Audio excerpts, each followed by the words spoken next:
কিছু মনে করবেন না বৌঠান, আপনার উচিত ছিল গ্রামে ওই ভয়ঙ্কর ঘটনা ঘটা মাত্রই আমাকে চিঠি দিয়ে সবকিছু জানানো। তাহলে আমি অন্তত এখানে এই বাড়িতে আগাম কিছু আভাস দিয়ে সত্যিটা প্রকাশ করার পরিস্থিতি তৈরি করে রাখতাম, তাহলে এই জটিলতা তৈরি হতো না। কিন্তু এখন যা পরিস্থিতি তৈরি হয়েছে তাতে সত্য প্রকাশ করাটা খুবই কঠিন।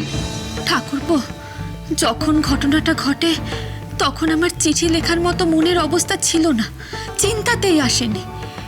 ঠিক তো ছিল শচীন ঠাকুরপো কলকাতায় চলে আসবে আর কোনোদিন গ্রামে ফিরে যাবে না, আর তরুলতা গ্রামেই থাকবে। কিন্তু এমনটা হলো কোথায় বলুন? নিয়তি সবটাকে টেনে এখানে নিয়ে এলো।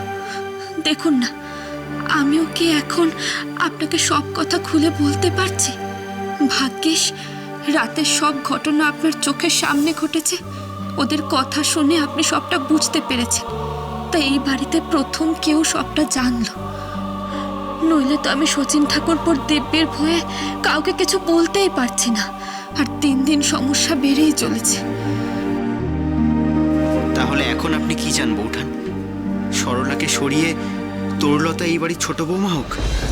ছি ছি ঠাকুরপো, এ কথা আমি কখনো ভাবতে পারি? সরলাকে আঘাত করার কথা আমি স্বপ্নেও কল্পনা করতে পারি না। তাহলে আপনি তরুলতাকে নিয়ে ফিরে যেতে চান? এটা কি কখনো সম্ভব? মেয়েটা যে গায়ে কি আর টিকতে পারবে না। কি বলছেন বৌঠান? এই এক বাড়িতে সরলা তরুলতা একসঙ্গে থাকবে? এটা কখনো সম্ভব? সিদ্ধেশ্বরবাবু কিছুতেই এটা মেনে নেবেন না। ঠাকুরপো, আমি শুধু তরুলতার সামাজিক স্বীকৃতিটুকু চাইছি। ওর শ্বশুর বাড়ি জানুক ও শচীন ঠাকুরপোর স্ত্রী।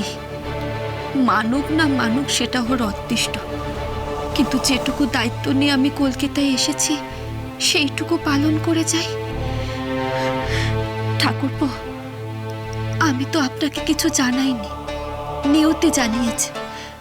এবারে আপনি সব কথা এ বাড়িতে সবাইকে খুলে বলুন। এখন আমি কি করে জানাবো বৌঠান? এখন যদি শচীন এই কথা অস্বীকার করে, আর আপনিও তো আমার কথায় সাক্ষী দিতে পারবেন না, আপনি তো শচীনের দিব্যিতে বাঁধা। সেই দশচক্রে ভগবানও ভূত হন। এভাবে মিথ্যে মিথ্যে মিথ্যে তৈরি হতে হতে এবার না আসল সত্যিটাই চাপা পড়ে যায়। দাদা, আপনার খাবার খেয়ে নিয়ে একবার সিদ্ধেশ্বর বাবুর ঘরে যাবেন, উনি আপনাকে ডাকছেন। এই যা, আমি তো আপনার জন্য জল আনতেই ভুলে গেছি। আপনি খাবারটা খেয়ে নিন, আমি জল নিয়ে আসছি।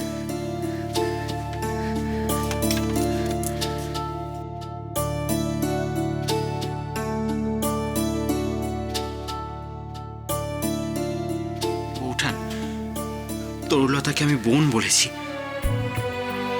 ওর সম্মান প্রতিষ্ঠার দায় আমারও।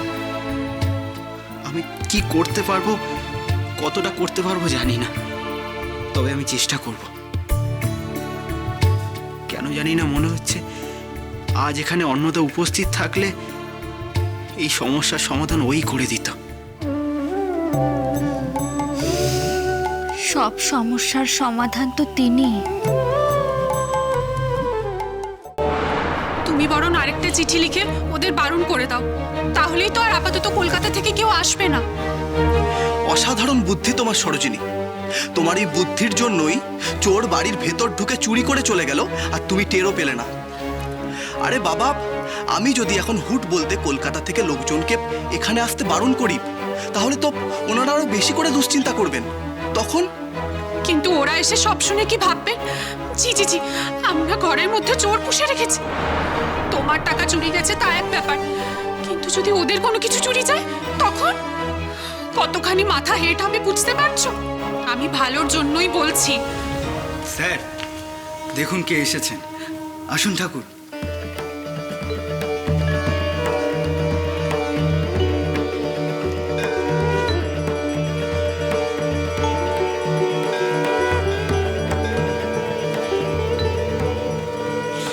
কি করছেন মা? ঠাকুর, আপনি? আমি যে মাকে প্রতিশ্রুতি দিয়ে গেছিলাম যে ফেরার পথে আমি মায়ের সঙ্গে অবশ্যই দেখা করব, তাই চলে এলাম। মা, আপনার শরীর এখন কেমন আছে? যার এমন সন্তান সেই মায়ের আর শরীর নিয়ে ভাবনা কি? আপনার দেওয়া সেই রুদ্রাক্ষ গলায় পড়ে রয়েছে। এই দেখুন, আমার শরীর এখন একদম ভালো আছে। আপনি চলুন, ভিতরে চলুন। আগেরবার যখন এসেছিলেন তখন আমি অসুস্থ হয়ে বিছানায় পড়েছিলাম, তাই আপনার সেবা করতে পারিনি। কিন্তু এবার সেটা করতে দিতে হবে। আমাদের হাতরাসের বিখ্যাত খাবার কি জানেন তো? সোহান হালুয়া। বাঙালি খাবার নয় ঠিকই, কিন্তু আপনি খেয়ে দেখবেন, আপনার নিশ্চয়ই ভালো লাগবে। আপনাকে আমি যত দেখি তত অবাক হয়ে যাই মা। বঙ্গদেশের সমস্ত গৃহবধূরাই বোধহয় এমন। আপনাদের উপর দিয়ে কত বড় বড় ঝড় বয়ে যাচ্ছে। এই ঘরে আমার আসার একটু আগে পর্যন্ত মনে হয় আপনারা দুজনের স্বামী স্ত্রী মিলে এই কথাই আলোচনা করছিলেন, কিন্তু আমাকে দেখে সঙ্গে সঙ্গে ঘরের সব অশান্তি, সংসারের সব দুঃখ আড়াল করে আপনি আমার আপ্যায়নে ব্যস্ত হয়ে পড়লেন। ঠাকুর, আপনি সবটা জানেন? স্যার, আমি ঠাকুরকে সবটা বলেছি।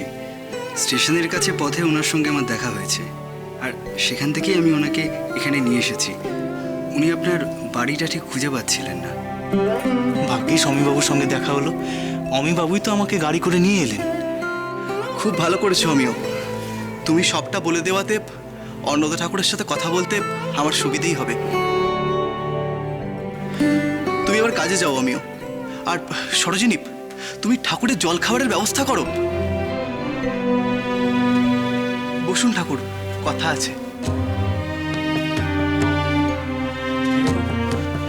আমার কেন জানি না মনে হচ্ছে যে আপনি আমাকে দেখে খুব একটা অবাক হননি। আপনি যেন জানতেন আমি আসবো। আপনি ঠিকই ধরেছেন, আমি জানতাম। বলছি, আপনি তো বোধহয় মায়ের মন্দির তৈরি করবেন। আপনাকে কে বলল? বলছি, আগে আমার প্রশ্নের উত্তর দিন। হ্যাঁ, আমার উপর তেমনটাই আদেশ রয়েছে। আর আমার উপরে আদেশ আছে আপনাকে সব রকমভাবে সাহায্য করার। কি বলছেন? ঠিকই বলছি ঠাকুর। সেদিন রাতে আমি ঘুমোচ্ছিলাম, হঠাৎ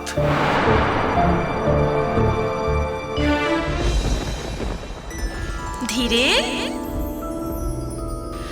ধীরে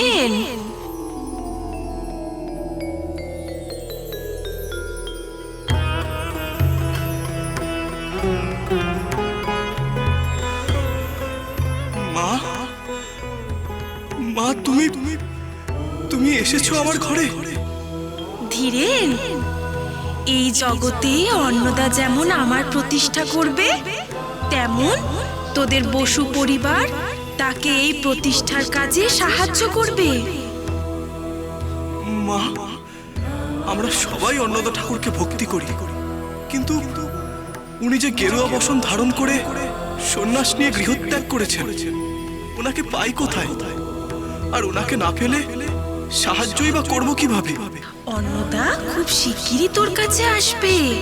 তার উপরে আদেশ আছে আমার মন্দির নির্মাণের।